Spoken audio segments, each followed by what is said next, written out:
Bonjour à toutes et à tous. Je suis content de vous retrouver aujourd'hui pour une nouvelle vidéo unboxing. Alors, cette vidéo n'est pas un partenariat, je vous rassure. C'est juste une caméra que j'ai achetée et je voulais vous en parler puisque ma précédente vidéo a été filmée grâce à cette caméra.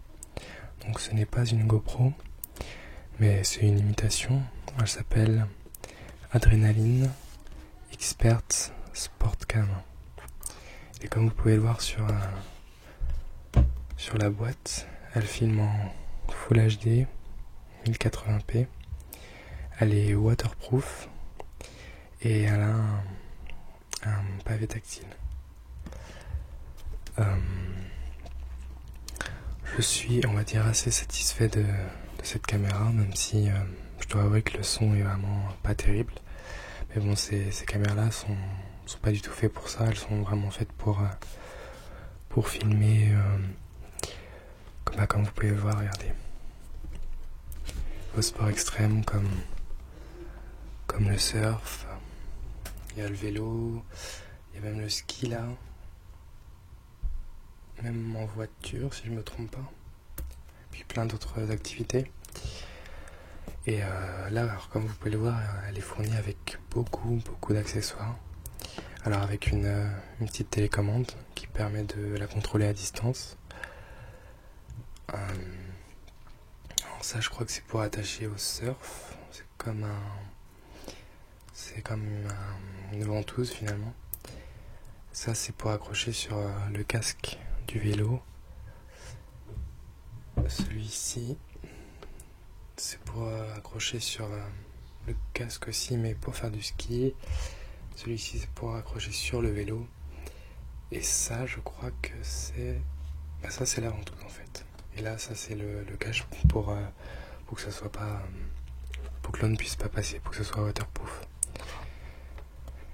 À l'arrière, on a encore plein d'autres informations, mais c'est un petit peu la même chose finalement. Donc voilà, je pense que c'est bon. Alors je l'ai déjà déballé bien sûr, puisque j'ai déjà filmé avec. Mais je me suis dit que ça pouvait être assez relaxant. Surtout que quelques personnes me demandent à chaque fois de faire des unboxings. Cette fois-ci, je la fais en voix douce.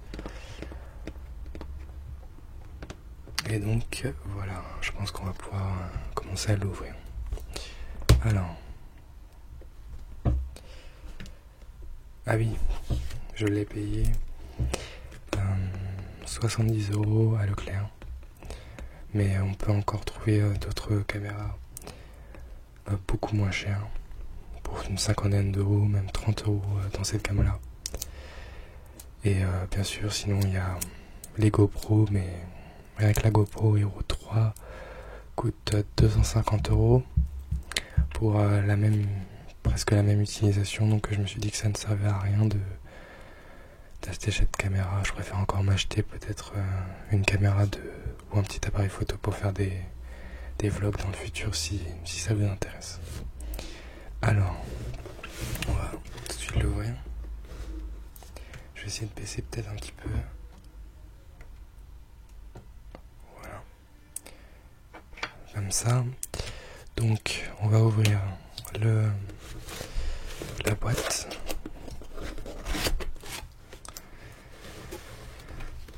Et on va tout de suite s'intéresser, on s'intéressera après à la caméra. On va déjà voir les accessoires qui sont fournis. Alors, j'ai un petit peu tout déballé, donc du coup ça va être un petit peu en désordre, mais c'est pas trop grave. Donc les accessoires sont dans cette boîte en carton. Donc c'est tous les accessoires qui étaient bien sûr sur l'image qui est là. Voilà. Alors, on va ouvrir ça. J'ai utilisé qu'un accessoire pour l'instant. Et c'est, je vais vous montrer, c'est celui-ci. Donc ça c'est une ventouse. Il suffit juste de clipper. Et hop, on peut l'accrocher à n'importe quelle surface plane. Moi je l'avais accroché pour une vidéo sur ma chaîne Final Ridou. Je l'avais accroché sur la voiture quelques instants pour voir ce que ça donnait. Donc je l'avais accroché à l'extérieur et ça donnait pas mal, mais je me suis dit que je vais peut-être pas trop me balader avec cette caméra comme ça à l'extérieur de la voiture, on sait jamais.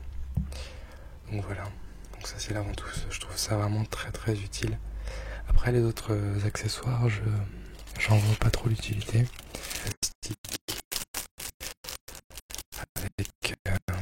Avec la caméra. Je pense que ce plastique là c'était pour la ventouse. Ensuite, qu'est-ce qu'on a d'autre? Donc on a un bout de carton. Alors là c'est la télécommande. Donc comme je vous avais parlé, elle peut se contrôler à distance. Il suffit d'appuyer déjà sur ce bouton pour l'allumer et ensuite de prendre soit une photo, soit une vidéo. Je l'ai encore jamais utilisée, vous pouvez même voir qu'elle est encore dans son emballage. Mais je trouve ça intéressant pour les personnes qui veulent faire des vidéos, par exemple en moto et qui posent la caméra au loin. Il suffit juste d'appuyer sur le bouton et voilà, ça marche. Encore un petit autre bout de plastique. Alors là c'est le câble pour la relier à l'ordinateur et pour pouvoir extraire les vidéos. Ensuite, alors ça je sais pas du tout ce que c'est. Avec un fil, un peu trop compliqué pour moi.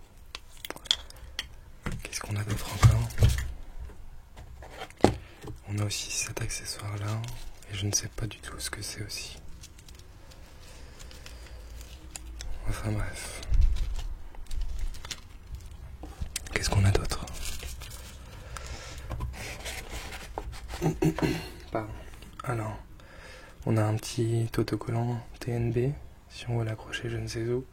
TNB, je crois que c'est la marque, oui c'est la marque de la caméra. On en a encore un mais en plus gros. Qu'est-ce qu'on a d'autre? On a encore un cercle en carton. Et là, je crois que c'est la notice, si je me trompe pas.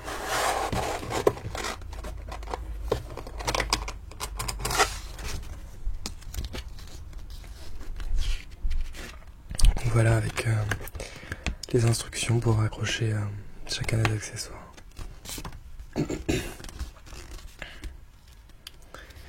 Alors, ben voilà, c'est tout.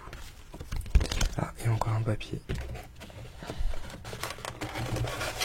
Je pense que là c'est la notice. Oui, c'est une mode d'emploi vraiment détaillée dans toutes les langues.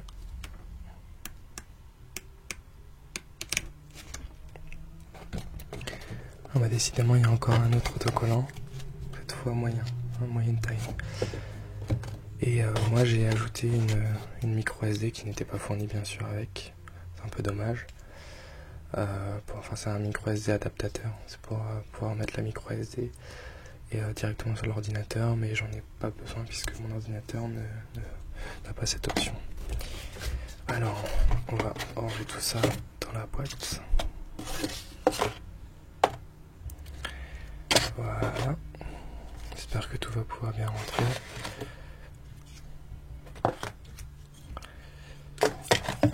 Voilà, la petite télécommande. Je crois bien d'ailleurs qu'il manquait un objet. J'ai dû le laisser quelque part. Donc voilà pour ce qu'il y avait dans la boîte du bas.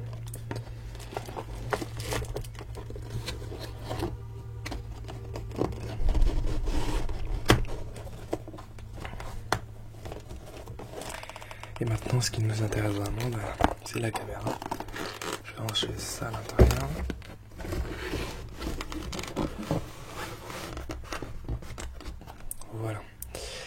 Alors, maintenant ce qui nous intéresse vraiment, c'est donc la caméra. Avant de vous la montrer, je dois dire que je suis un petit peu déçu quand même de la stabilisation de l'image. Je trouve que quand on bouge la caméra, ça fait vraiment ça se voit vraiment que c'est pas très stable finalement, le stabilisateur est un petit peu mauvais. En même temps, c'est une caméra à bas prix, c'est pas une GoPro. Par contre, au niveau de la qualité d'image, c'est assez correct. Et au niveau de tous les accessoires qui sont fournis avec, je trouve vraiment le prix très très correct. Même si bien sûr la qualité d'image est beaucoup moins, bon, pas vraiment beaucoup moins, mais un petit peu moins belle qu'une GoPro classique. Alors il y a un plastique pour la protéger. Alors, moi je la mets toujours dans son boîtier en plastique. Voilà comment elle est. Elle est un petit peu plus grosse qu'une GoPro classique, mais ça va. Au niveau du poids, elle est pas très très lourde non plus. C'est vraiment pas très gênant. Et donc là, on a deux boutons pour allumer et pour filmer. Voilà. En dessous là, vous voyez, on a un genre de tourbillon pour pouvoir accrocher une barre à selfie que je n'ai pas acheté parce qu'elle coûte 30€ et je trouve ça assez cher pour juste une barre en fer, de fer. Donc pour l'ouvrir, il faut se munir de ça. J'ai trop de mal à l'ouvrir à chaque fois, alors je vais essayer de l'ouvrir, mais ça va être compliqué, surtout sans faire de bruit. J'arrive vraiment pas. En général, j'utilise mes dents. Je vais faire ça. Voilà, c'est bon, je l'ai ouvert. Alors, on va ouvrir ça.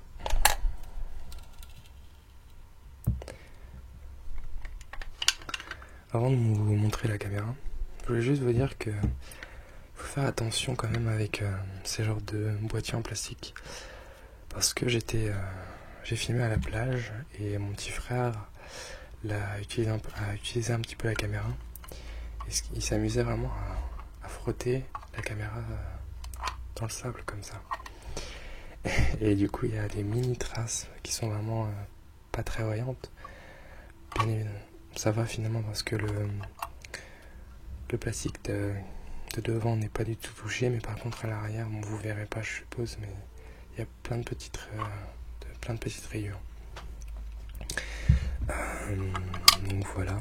Ah, sinon oui, j'ai aussi remarqué quelque chose, c'est que ça commence déjà à rouiller alors que ça fait qu'un mois que je l'ai. Vous voyez, ça rouille un petit peu le fer qui est à l'intérieur du plastique, donc je trouve ça un peu dommage. Mais bon, on va pas trop se plaindre avec cette gamme de prix. Allez, alors maintenant on va passer à la caméra. Elle est vraiment super sympa, assez jolie, avec donc, comme je vous l'avais dit, un pavé tactile à arrière. Donc elle filme en 1080p, en 30 fps, en 720p, 60 fps, et ensuite je ne sais plus combien, 120 fps, 480p, je crois. Au niveau des connectiques, alors vous avez deux endroits pour connecter, enfin finalement non pas pour connecter, puisque cet endroit là c'est pour la micro SD. Donc les micro SD, vous savez, c'est des toutes petites cartes mémoire que vous pouvez mettre sur votre portable par exemple. Voilà. Donc là j'en ai mis une 32 Go. Bien évidemment c'est pas fourni avec, c'est un petit peu dommage, mais bon, c'est comme ça. Et de l'autre côté vous avez la connectique. Donc vous avez un câble HDMI. Je pense que c'est pour le brancher directement à la télévision et pouvoir regarder directement ce que vous avez filmé. Et là c'est le câble pour brancher à l'ordinateur, avec le câble que je vous avais montré, enfin l'embout pour brancher avec le câble que je vous avais montré. Voilà. Avant de vous montrer un petit peu pour l'allumer et tout ça, je voulais aussi faire part d'un autre défaut. En fait, lorsqu'elle filme les vidéos, elle filme en format .avi. Et le format .avi, pour les personnes qui connaissent un peu, c'est un format qui n'est pas compatible avec mon logiciel de montage. Du coup, il faut que je convertisse chaque vidéo à chaque fois pour pouvoir les mettre dans mon logiciel de montage et faire un montage vidéo. Et donc ça me prend énormément de temps et c'est assez contraignant et je trouve ça vraiment très très dommage. Je sais pas si la GoPro classique fait ça, ou peut-être qu'il y a un logiciel spécial GoPro, je sais pas du tout. En tout cas, c'est super contraignant. Mais bon, je ne filme pas tout le temps et puis c'est quelques fois, donc ça va, c'est pas trop un problème. Donc voilà, alors on va l'allumer. Donc le bouton pour l'allumer, c'est là. Il suffit de laisser appuyer. Voilà. Bon, elle est très déchargée, je pense qu'elle va bientôt s'éteindre. Alors, je vais essayer de vous montrer, mais vous n'allez pas du tout voir. Alors voilà. Voilà, je suis là. Alors, vous avez plusieurs boutons. Donc c'est tactile, hein, comme je vous l'avais dit.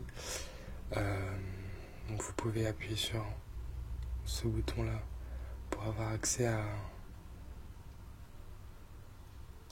plusieurs formats de vidéos finalement pour filmer. Photo, en voiture et caméra normale. Vous pouvez ensuite zoomer avec l'écran tactile directement. Il suffit d'appuyer et ça zoome. Et là ça dézoome. Voilà. Vous avez ensuite, il suffit d'appuyer sur le bouton FPS pour avoir les différents FPS, si ça veut bien marcher. Voilà. Donc vous avez en Full HD, donc 1080p, ça filme en 30 fps, en HD en 60 fps, en HD aussi 30 fps et en VGA 120 fps. VGA, je ne sais pas du tout ce que c'est. Et ensuite, je pense que c'est tout. Il y a d'autres fonctionnalités, mais bon, c'est pas très utile. Donc voilà, ça fait quand même déjà 17 minutes de vidéo. Je pense que je vais arrêter là. Bon, je suis quand même satisfait de la caméra, même si je pensais que j'aurais pu vous filmer des vlogs avec, sauf que le son est vraiment merdique. Voilà, c'est le mot. Le micro il est là d'ailleurs, c'est 2 petits points.